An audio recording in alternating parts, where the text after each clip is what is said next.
যুগে যুগেই আল্লাহ তাআলা মানুষকে পাঠিয়েছিলেন দুটি কারণে। ইবাদত এর মাধ্যমে আল্লাহর সন্তুষ্টি অর্জন। মূল উদ্দেশ্য ছিল মানুষ ইবাদত করবে এবং আল্লাহর সন্তুষ্টি অর্জন করবে। আদমকে যখন পাঠাইছিলেন তখন আদমকে বলে নাই তুমি এইটা করবা ওইটা করবা, বলেছিলেন তুমি একটা কাজ করবা, আমার ইবাদত করবা, আমার সন্তুষ্টি অর্জন করবা।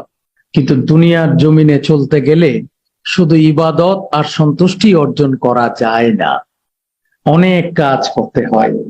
সন্তান যখন মার পেটে ভূমিষ্ঠ হয়, মার পেটে যখন সন্তান আসে, সন্তানের পরে যখন সেটা মার পেট থেকে দুনিয়ায় ভূমিষ্ঠ হয়, তখন থেকেই আমাদের উপরে কাজ শুরু হয়ে যায়। কি বলেন, হয় না? হয় না? প্রথম কাজ হচ্ছে হা করে খাওয়া আর পেশাব পায়খানা করা, নাকি?